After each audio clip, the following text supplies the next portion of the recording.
साथियों नमस्कार। आप सभी का आपके अपने YouTube चैनल पर बहुत बहुत स्वागत है। जैसा कि आप सभी को अवगत है कि पिछले एक सप्ताह से आजीविका मिशन के कर्मी इको गार्डन लखनऊ में अपने हकों को पाने के लिए धरना प्रदर्शन कर रहे हैं। आज हमारे मीडिया के साथी ने जब वहाँ एक एक मिशन कर्मी से बात की, उनका जो दर्द झलका, उस दर्द को सुनकर आपका भी मन पिघल जाएगा। लेकिन ना जाने क्यों पत्थर दिल लोग लखनऊ में शासन प्रशासन में बैठे हैं जो पिछले 10 सालों से भी दर्द को नहीं समझ पा रहे हैं। इनकी जो भी मांगे हैं वह उनके हक हैं, कोई अलग से एक्स्ट्रा मांग नहीं है। आइए सुनते हैं एक एक मिशन कर्मी का दर्द। अगर आपको लगे कि वास्तव में उनकी मांग सच्ची है, इनका दर्द अगर आपको समझ में आए तो उनके इस दुखड़े को इतना शेयर करें कि शासन प्रशासन के उच्च अधिकारी व मुख्यमंत्री तक इनकी आवाज़ पहुंचे। आइए सुनते हैं क्या कहा मिशन कर्मियों ने। आज धरने के 8वें दिन आपको बता दें कई साथी यहाँ उपस्थित हैं, उनसे आइए जानते हैं कि क्या उनकी पीड़ा है, क्या दर्द है। आपका क्या नाम है? जी, मैं गुलाब चंद सरोज, डिस्ट्रिक्ट मैनेजर जौनपुर। क्या समस्या है आपकी? समस्याएं हम लोग की जो मानव संसाधन में एचआर पॉलिसी को नियुक्ति के समय जो निर्धारित किया गया था कि प्रत्येक वर्ष 7% का जो इंक्रीमेंट दिया जाएगा, जो मोबाइल भत्ते दिए जाएंगे, जो इंश्योरेंस दिए जाएंगे, इन तमाम चीज़ों को ध्यान में रख करके हमने अच्छी ऑर्गेनाइजेशन छोड़ के एनआरएलएम को ज्वाइन किया था। आज विगत 10 साल पूरे होने जा रहे हैं, एक लालीपाप बन के रह गया है जो एक मुंगेरी लाल के हसीन सपने हो गया है। आश्वासन पे आश्वासन मिलता जा रहा है, ये पता नहीं आश्वासन कब खत्म होगा।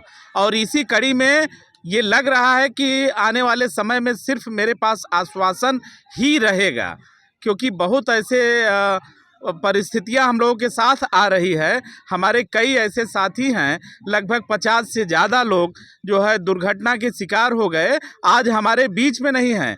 उनके परिवार को, उनके बच्चे को देखने वाला कोई नहीं है, केवल लालीपाप है, केवल एक आश्वासन है। ये मिशन कब तक आश्वासन देगा हम लोगों को, ये समझ में नहीं आ रहा है। इसी को ध्यान में रख के हम लोग आज अपनी आवाज़ को उठा रहे हैं और अपने हक के लिए हम लोग यहाँ बैठे हैं और उम्मीद करते हैं कि हमारी एकता जिस प्रकार से प्रस्तुत हो रही है, आने वाले समय में मिशन हमारा एक एक हक देगा। और इसी उम्मीद के साथ हम लोग आज यहाँ इको गार्डन में बैठे हैं। जैसा कि आप जानते हैं कि इस योजना में महिलाओं की आवाज़ बुलंद करने के लिए, उनकी आर्थिक स्थिति को मजबूत करने के लिए जो है मिशन कर्मी लगे हुए हैं। और आज एक महिला शक्ति यहाँ मौजूद है। आपको बता दें कि ये जो है ग्रामीण क्षेत्र की महिलाओं की जो बहनें हैं हमारी, उनके लिए जो है लगातार ये प्रयास करती हैं उनकी आजीविका को आगे बढ़ाने के लिए। आज इनकी खुद की आजीविका संकट में है। आज आइए जानते हैं आप किस जिले से हैं, क्या कहना चाहेंगे। मेरा नाम शिप्रा मिश्रा है। मैं ब्लॉक मिशन प्रबंधक देवमई ब्लॉक में पदस्थ हूँ। फतेहपुर जनपद है और वैसे मैं जनपद कानपुर देहात से बिलोंग करती हूँ और मैं लगभग 200 किलोमीटर दूर ब्लॉक पे काम कर रही हूँ। और मेरा सिलेक्शन 2018 में हुआ था और उसके तब से जो एचआर पॉलिसी में चीज़ें दी गई थी उससे मतलब वही वेतन पे आज भी मैं काम कर रही हूँ। साथ ही जो भी भत्ते मिलते थे वो भी सारे भत्ते बंद कर दिए गए। और मेरी 3 साल की बेटी है, मैंने बहुत प्रयास किया कि मेरा ट्रांसफ़र भी किया जाए और मेरा ट्रांसफ़र भी नहीं किया गया और मैं फिर भी मजबूर हूँ काम करने पे। यहाँ तक कि जब मैं मिशन कार्यालय गई थी तब मुझे ये कहा गया कि आपको अगर काम नहीं करना है तो आप क्यों करती हैं नौकरी। उच्च अधिकारियों के द्वारा ये कहा गया कि आप नौकरी क्यों कर रही है, घर में बैठिए। एक प्रकार से महिला शक्ति को बढ़ावा दिया जा रहा है आज के युग में और मुझे ही वहाँ पे दबाया गया, उच्चाधिकारी आईएएस कर्मी द्वारा मुझे दबाया गया कि आप वहाँ काम क्यों कर रही हैं। आपको अगर नहीं समझ में आ रहा है तो आप काम मत करिए, लेकिन ट्रांसफ़र नहीं हो सकता। जबकि पॉलिसी में उस टाइम पे ट्रांसफ़र खुला था लेकिन मेरा ट्रांसफ़र नहीं किया गया, जबकि मेरी जेन्युइन समस्या थी।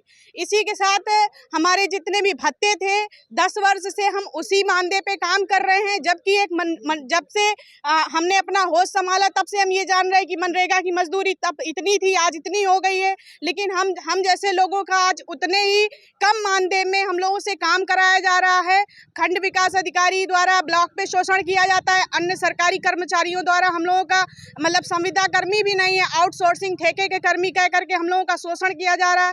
जगह जगह हम लोगों को बिना मतलब किसी रोस्टर के भगाया जाता है, काम का दबाव बनाया जाता है। और हम लोग जब इस तरह से काम कर रहे हैं तो हम लोगों को काम का अपना मेहनताना मांग रहे हैं, कोई भीख नहीं मांग रहे हैं। हम अपना अधिकार मांग रहे हैं। जो भी HR पॉलिसी में चीज़ें लिखी हुई हैं उनको मांग रहे हैं। तो हम लोगों के इस जो भी भत्ते हैं, जो भी पॉलिसी में बीमा है, हमारे कई साथी को कोविड में मतलब उन्होंने दम तोड़ दिया, काम करते रहे। और कई साथी की सड़क दुर्घटना में वो घायल हो गए, आज वो विकलांग की अवस्था में है।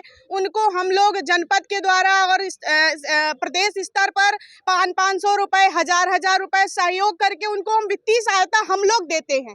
जिनका इतना कम मानदेय है उनको हम लोग सहायता देते हैं। और जबकि HR पॉलिसी में मेडिकल इंश्योरेंस, जीवन बीमा सब कुछ है, लेकिन बस सिर्फ आश्वासन के अलावा 10 साल में कुछ भी नहीं दिया गया। हम सिर्फ सरकार से ये चाहते हैं कि हमारी मांगें पूरी करें, अन्यथा हम इसी तरह धरने पर बैठे रहेंगे और वीरगति को धरने पर बैठ करके वीरगति को भी प्राप्त हो सकते हैं। इसलिए हमारी आवाज़ को कभी रोका ना जाए। हमारी आवाज़ आज भी बुलंद है और आगे भी बुलंद ही रहेगी। आपने देखा कि मिशन कर्मियों में काफ़ी रोष है और अभी फतेहपुर की जो है ब्लॉक मिशन प्रबंधक अपनी बात रख रही थी, एक और ब्लॉक मिशन प्रबंधक अपनी बात रख रहे हैं। 8 दिन जो है हो चुके हैं यहाँ पर और लगातार जो है मिशन कर्मियों में जोश बना हुआ है।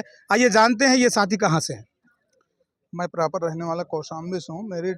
मेरा जनपद अमेठी में है और सिंहपुर ब्लॉक से मेरा नाम अजय कुमार है।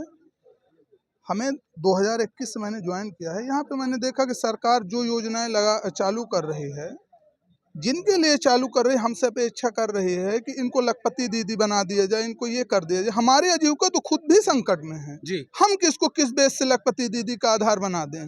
हमें ये खुद नहीं आज तक देखा जा रहा है। अभी तक जब भी कोई चीज़ होती है वहाँ से लेटर आता है कि ये कार्य आपको प्राथमिकता के साथ करना, हम उसमें दिनों रात लग के करते हैं। और जब हमारा नंबर आता है तब फाइलें चल रही हैं। आज तक NRLM कर्मचारियों का शोषण के सिवा कुछ भी नहीं हुआ है। आज हमारी तनख्वाह कल भी 22,000 थी। हमको लॉलीपॉप दिखाया गया कि आपकी 25 से 45,000 सैलरी होगी। किस बेस पे दिखाया गया?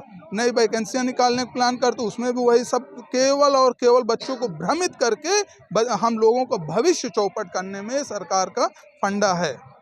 बाकी यहाँ पे NRLM में देखते हैं कितने साथी हमारे हैं जिनका आज एक साथी हमारा बहराइच से चल के आ रहा था, उसका रास्ते में एक्सीडेंट हो गया जी। मैं जानना चाह रहा हूँ, अगर आज हमारे HR पॉलिसी लागू होती तो कम से कम उसकी दवा तो अच्छी से कराई जा सकती थी। आप बताइए 30 तारीख से हम हड़ताल पे, अभी किसी भी भाई की सैलरी तक नहीं है, उसकी कहाँ से दवा उसके घर वाले कराएंगे?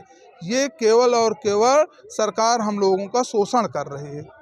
हमसे अपेक्षा करती है कि ग्रामीण तबके में उस महिला को आपको समूह से जोड़कर लखपति बनाना जो सबसे नीचे तबके की है। हम तो सबसे नीचे खुद दबे हुए हैं। हम किस अपेक्षा से उनकी लखपति दीदी बनाने में सहयोग करें? हमारा तो खुद आजीविका संकट में चल रहा, हम दूसरे का किस बेस पे हमारा इच्छा है कि हम उनको जो है लखपति दीदी बना सकें? फिर भी लेकिन आप लोग प्रयास करते हैं। हम लोग दिनों रात लगकर भरसक प्रयास करते हैं, अपने कर्तव्यों का निर्वाह करते हैं सही तरीके से कि हमें जो कार्य मिला है वो हम सही तरीके से करें। कोई भी हमारी दीदी गरीब तबके की ना छूटे हमसे। फिर भी हमारे लिए कुछ नहीं सरकार। शासन प्रशासन से क्या कहना चाहेंगे आप? शासन से केवल हमारी यही प्रशासन से अपेक्षा है कि हमारी जो HR पॉलिसी लागू थी, जो पीछे थी, उनको लागू किया जाए। बाकी हमारा किसी प्रकार का और कोई अतिरिक्त मांग नहीं है। हमारी जो HR पॉलिसी लिखित हमको ज्वाइनिंग के समय दी गई वो लागू की जाए, उसको बंद ना किया जाए। ठीक, कट करो। पिछली वर्ष जो है आप लोगों का आंदोलन चला था, उसमें क्या परिणाम निकले थे और इस बार फिर आप लोग एकत्रित हुए हैं, अब क्या तैयारी है आपकी? अगर मिशन नहीं सुनता है तो क्या करेंगे आप?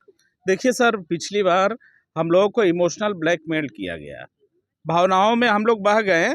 और मैं आपको बताना चाहता हूं कि हम लोग एक बहुत ही संस्कार में रहने वाले लोग हैं। हमें ये कहते हुए गर्व हो रहा है कि यही एक ऐसा NRLM एक ऐसा डिपार्टमेंट है जिसके कर्मी इतने संवेदनशील और इतने संस्कारी हैं कि अपने हक की आवाज़ को लेने के लिए 10 साल लगा दिए और मुझे आश्वासन ही मिला।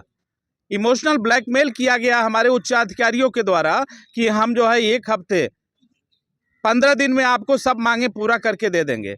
लेकिन आज तक केवल लॉलीपॉप रह गया और इस बार हम लोग पीछे हटने वाले नहीं हैं। हर जोर जुल्म की टक्कर पे संघर्ष हमारा नारा है। हम अपने आप को कभी अब पीछे नहीं हटने देंगे। हमें मर के अपने जान को अगर देना है, लड़ के अगर शहीद हो जाना है, तो हम धरने में बैठे बैठे शहीद हो जाएंगे। क्यों भाई, हम लोग साथ हैं ना, हम लोग सब साथ हैं।